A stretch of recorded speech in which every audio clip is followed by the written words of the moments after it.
암 환자들은 무엇을 먹어야 할까요? 많은 분들이 암 환자는 탄수화물을 먹으면 안 된다고 말합니다. 어떤 환자는 원장님, 저는 탄수화물을 전혀 먹지 않아요 라고 하죠. 하지만 하나는 알지만 둘은 모르는 경우가 많습니다. 그러면 정상세포는 무엇을 먹고 살까요? 암세포가 좋아하는 음식은 무엇일까요? 이런 질문을 많이 받습니다. 특정 음식을 먹었을 때 암이 얼마나 커지는지 측정하기는 어렵지만 이렇게 하면 됩니다. 안녕하신 구독자 여러분. 저는 16년째 암 환자들과 함께 생활하며 암요양병원의 1세대 의사로 일하고 있는 이영석입니다. 암이 좋아하는 음식은 무엇일까요? 한마디로 말하면 우리가 좋아하는 음식, 즉 우리를 끌어당기는 음식입니다. 암세포도 그런 음식을 좋아합니다. 암 환자는 탄수화물을 먹으면 안 된다고 하죠. 맞습니다. 암세포의 주된 먹이는 탄수화물입니다. 탄수화물은 한자로 당이라고 하죠. 왜냐하면 맛있고 달달하기 때문입니다. 암세포는 이런 달달한 것을 매우 좋아합니다. 탄수화물이 왜 나쁘다고 하는지 설명하자면 PET 촬영을 할 때 포도당에 방사성 물질을 붙여 주사합니다. 이 포도당은 주사 후 20초 만에 심장을 통해 온몸으로 퍼집니다. 탄수화물은 최종적으로 포도당으로 분해되어 에너지를 공급하죠. 모든 세포가 이 에너지를 얻으려 하지만 힘센 세포가 이를 독차지합니다. 그 힘센 세포는 무엇일까요? 바로 암세포나 만성염증 세포입니다. PET 촬영을 하면 포도당이 암세포에 몰립니다. 포도당에 방사성 물질이 붙어 있으니 감마 카메라로 이를 찍으면 암의 위치가 드러납니다. 암세포가 포도당을 가장 좋아한다는 증거죠. 그래서 많은 환자들이 저는 탄수화물을 전혀 먹지 않아요 라고 말합니다. 하지만 정상세포도 탄수화물을 먹고 삽니다. 암세포도 탄수화물을 좋아하고 정상세포도 마찬가지입니다. 그렇다면 어떻게 해야 할까요? 좋은 탄수화물을 많이 먹어야 합니다. 좋은 탄수화물은 정상세포에 주로 흡수되고 나쁜 탄수화물은 암세포에 많이 갑니다. 여기서 중요한 개념이 당지수입니다. 탄수화물은 결국 포도당으로 변환되죠. 포도당 100글 먹으면 100기 혈액으로 흡수됩니다. 하지만 감자 100글 먹었을 때 그 안에 탄수화물이 혈액에 얼마나 흡수되는지는 다릅니다. 이를 당지수라고 합니다. 나쁜 탄수화물은 맛있지만 먹으면 혈당이 급격히 올라갑니다. PEA 촬영처럼 포도당을 주사하면 순식간에 혈액으로 흡수되어 암세포로 갑니다. 포도당의 당지수는 100입니다. 당지수가 높은 음식을 먹을수록 혈당이 급격히 올라가 암세포가 이를 독차지합니다. 암세포는 배불리 먹고 정상세포는 남은 찌꺼기만 먹게 됩니다. 결과적으로 암은 커지고 환자는 야위어 갑니다. 이런 상황에서 항암 치료를 왜 하겠습니까? 항암 치료는 3주에 한 번 하지만 그 효과는 24시간밖에 지속되지 않습니다. 예를 들어 항암 치료로 암세포 100만 개를 죽였다 해도 20일 동안 나쁜 탄수화물을 많이 먹으면 암세포가 1000만 개로 늘어날 수 있습니다. 이는 당뇨 환자가 식이 조절을 잘하다가 떡 하나를 먹고 혈당이 180까지 치솟는 것과 같습니다. 당뇨 환자가 먹으면 안 되는 음식을 암 환자도 먹어선 안 됩니다. 당뇨 환자의 식이요법이 암 환자에게도 적용됩니다. 음식을 먹기 전 혈당을 재고 먹은 후 다시 재보면 내가 얼마나 포도당을 섭취했는지 알 수 있습니다.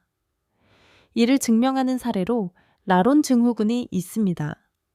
이는 난쟁이병의 일종으로 주로 안데스 산맥 지역에 약 30만 명이 살고 있습니다. 이들은 키가 작고 비만이지만 당뇨나 암이 없습니다. 영국 의사가 이들을 20년간 연구한 결과 염색체 이상으로 성장 호르몬 IEABA1이 결핍된 것이 원인임을 발견했습니다. 암 환자가 탄수화물을 피해야 하는 이유는 두 가지입니다. 첫째, 나쁜 탄수화물을 먹으면 혈당이 급격히 올라가 암세포가 이를 독차지합니다. 둘째, 혈당이 급등하면 뇌가 췌장에 인슐린 분비를 명령합니다. 인슐린은 포도당을 세포로 운반하는 택배차 역할을 합니다. 이때 인슐린과 비슷한 성장 호르몬인 IGF-1도 분비되는데 이는 암세포를 성장시킵니다. 나쁜 탄수화물은 암세포에 먹이를 주고 성장 호르몬까지 촉진하니 암세포가 얼마나 좋아하겠습니까? 힘든 항암 치료를 하면서 나쁜 음식을 먹으면 안 됩니다. 그렇다면 어떻게 해야 할까요? 탄수화물은 에너지원입니다. 정상 세포에 에너지를 공급하려면 좋은 탄수화물을 많이 먹어야 합니다. 좋은 탄수화물은 혈당이 천천히 올라가고 천천히 떨어지는 것입니다. 이런 탄수화물은 모든 세포에 고르게 분배됩니다. 반면 나쁜 탄수화물은 혈당이 급등해 암세포로 몰립니다. 좋은 탄수화물은 무엇일까요? 바로 채소입니다. 채소는 80%가 식이섬유로 포도당으로 분해되지 않고 배설됩니다. 이는 비만이나 변비 환자에게 특히 좋습니다. 식이섬유는 포만감을 주고 칼로리는 낮춰 체중 감량에 도움이 됩니다. 먹는 순서도 중요합니다. 우리는 보통 밥을 먼저 먹고 나물이나 반찬을 먹지만 서양식처럼 샐러드를 먼저 먹는 것이 좋습니다. 고기는 빨리 소화되지만 채소는 오래 씹고 위에서 노가장까지 가는데 시간이 걸립니다. 채소를 먼저 먹고 현미밥이나 단백질을 먹으면 당지수가 낮아집니다. 예를 들어 당지수가 10인 음식과 1인 음식을 함께 먹으면 평균 5보가 아니라 3이나 2로 떨어집니다. 요약하자면 암세포가 좋아하는 나쁜 탄수화물, 흰쌀밥, 밀가루 등과 암을 유발하는 물질, 육가공식품, 붉은 고기, 화학 첨가물, 짠 음식을 피해야 합니다. 대신 좋은 탄수화물, 즉 채소를 많이 먹어야 합니다. 채소는 혈당 지수를 낮추고 비타민과 미네랄로 정상세포의 신진대사를 돕습니다. 유방암 환자는 재발을 막기 위해 무엇을 해야 할까요? 아침, 점심, 저녁 식단을 적어보세요. 많은 환자가 우유를 먹는다고 자랑하지만 우유를 권장하는 식이요법은 없습니다. 첫째, 우유는 송아지가 급성장할 때 먹는 것으로 사람의 유전자와 충돌할 수 있습니다. 둘째, 우유에는 성장 호르몬이 많아 암세포를 키울 수 있습니다. 따라서 우유와 유제품, 치즈, 버터 등은 권장하지 않습니다. 콩에 대해서는 의견이 분분했지만 콩에는 좋은 에스트로겐이 들어있습니다. 이는 유방세포의 에스트로겐 수용체를 점유해 나쁜 에스트로겐이 붙을 자리를 없애 암을 예방합니다. 두유와 두부는 적극 추천합니다. 특히 집에서 만든 두유는 식물성 단백질과 좋은 에스트로겐의 훌륭한 공급원입니다. 시중의 달달한 두유는 첨가물이 많아 피해야 합니다. 두부는 거의 모든 암 환자의 식단에 포함되며 동물성 단백질을 줄이고 단백질을 보충하는 데 좋습니다. 하지만 콩 껍질에는 알레르기 유발 물질이 있으니 직접 먹을 때는 24시간 물에 불리고 12시간 젖은 행주에 싸서 독소를 제거한 후 먹거나 두부, 된장, 청국장, 두유로 가공해 먹어야 합니다. 유방암은 여성암 중 발병률 1위입니다. 그 이유는 자가 검진과 조기 발견이 활발하고 에스트로겐이 주요 위험 요인으로 작용하기 때문입니다. 에스트로겐은 유방세포를 자극해 세포 분열과 증식을 촉진하며 암세포를 키울 수 있습니다. 에스트로겐 관리가 중요합니다. 초경이 빨라지고 폐경이 늦어지면서 에스트로겐 노출 기간이 길어져 유방암 위험이 높아집니다. 폐경 후 갱년기 증상으로 호르몬 치료를 받는 경우 유방암 발병 여부를 주기적으로 확인해야 합니다. 복합제제 피임약은 유방암 위험을 높일 수 있지만 복용을 중단하면 위험이 줄어듭니다. 에스트로겐은 난소뿐 아니라 지방 조직에서도 생성됩니다. 유방암 환자는 살찌면 지방이 늘어나 에스트로겐 분비가 증가해 재발 위험이 높아집니다. 따라서 고지방, 고칼로리 음식을 줄이고 채식 위주의 식단을 유지해야 합니다.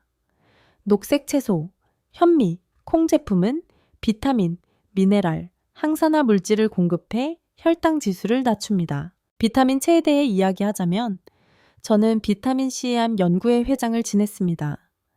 비타민C는 면역력 강화, 해독, 장 건강, 상처 치유, 피로 회복, 피부 미용 등에 효과적입니다. 하지만 암 치료에 비타민 C만으로 의존하는 것은 위험합니다. 비타민 C는 용량에 따라 역할이 다릅니다. 저용량은 항산화와 면역력 강화에, 고용량은 활성산소를 생성해 암세포를 억제합니다. 경구 섭취 시 최대 2,400ml 미만 흡수되며 나머지는 배설됩니다. 고용량 비타민 C는 정맥 주사로 투여해야 효과적이며 항암제의 해독이나 암세포 억제 목적으로 사용됩니다. 하지만 항암제를 대체할 수는 없습니다. 암 환자의 식이요법은 환자의 상태에 따라 달라집니다. 항암 치료로 식욕이 없거나 소화가 어려운 환자는 채식만 고집하면 영양 결핍이 생길 수 있습니다. 이런 경우 생선, 닭고기, 오리고기 같은 동물성 단백질을 보충해야 합니다. 콜레스테롤과 단백질 수치가 낮은 환자는 정상 세포를 유지하기 위해 동물성 단백질을 적절히 섭취해야 합니다. 식이요법은 혈액 검사 결과를 바탕으로 조정해야 하며 무조건 채식만 강요하면 안 됩니다. 환자와 보호자가 가장 많이 다투는 것은 먹는 문제입니다. 항암 치료로 소화기 점막이 손상되면 식욕이 떨어지고 소화가 어려워집니다. 이런 경우 억지로 먹이면 토하거나 출혈이 생길 수 있습니다. 이때는 금식하고 정맥 주사로 영양소를 공급해야 합니다. 암 치료는 장기전입니다. 항암제는 12시간 이상 효과를 내지 못하며 나머지 시간은 스스로 암과 싸워야 합니다. 통증 조절과 식이요법이 중요합니다. 식이요법의 핵심은 다양성과 균형입니다. 뿌리 채소를 포함해 다양한 채소를 먹고 현미, 통밀빵 같은 전체식을 섭취해야 합니다. 당지수를 낮추려면 채소를 먼저 먹고 과일, 현미밥, 단백질 순으로 먹는 것이 좋습니다. 식이섬유는 포만감을 주고 변비를 해결하며 천천히 씹어 먹으면 영양소 결핍이나 칼로리 부족이 생기지 않습니다. 성공적인 암 치료를 위해서는 절실한 마음가짐, 합리적인 목표 설정, 전문가의 가이드가 필요합니다. 수술, 항암, 방사선 치료를 최대한 활용하고 식이요법, 운동, 비타민C 주사를 병행해야 합니다. 환자 스스로 정보를 공부하고 가족의 지지를 받으며 흔들리지 않는 마음으로 치료에 임하면 좋은 결과를 얻을 수 있습니다. 여러분, 이 이야기 속에서 우리는 암이라는 무서운 적과 맞서 싸우는 삶의 깊은 교훈을 발견할 수 있습니다. 이영석 원장님의 경험처럼 암 진단은 단순한 의학적 사실이 아니라 삶 전체를 재고하게 만드는 순간입니다. 원장님의 아버님은 식도암으로 3년 생존율이 2,300%에 불과하다는 판정을 받았지만 수술과 방사선 치료를 넘어 식이요법, 운동, 그리고 보안요법을 통해 13년을 더 사셨습니다. 이는 단순한 의료적 기적이 아니라 희망과 노력이 결합된 결과입니다. 암세포를 굶겨 죽이는 좋은 탄수화물 중심의 식단, 비타민C의 적절한 활용, 그리고 가족의 지지가 어떻게 정상세포를 지키고 암을 억제하는지 이 이야기는 우리에게 가르쳐 줍니다. 삶은 예측 불가능하지만 나쁜 습관을 버리고 채소와 콩 같은 자연의 선물을 받아들이며 매일 작은 노력을 쌓아가면 기적이 일어날 수 있다는 것입니다. 이 감동적인 여정은 우리 모두에게 묻습니다. 당신은 오늘 어떤 선택을 할 건가요? 암 환자가 아니더라도 건강을 소중히 여기고 긍정적인 마음으로 살아가는 태도가 인생을 바꿀 수 있습니다. 눈물이 날 만큼 감동적이지 않나요? 이처럼 작은 변화가 큰 변화를 가져온다는 교훈을 가슴에 새기며 여러분의 삶에도 적용해 보세요. 이 영상이 도움이 되셨다면 댓글로 여러분의 생각이나 경험을 공유해 주세요. 암 예방을 위해 어떤 식단을 실천 중이세요? 처럼요. 그리고 더 많은 유익한 콘텐츠를 위해 채널 구독과 좋아요 부탁드려요. 함께 건강한 삶을 만들어 갑시다.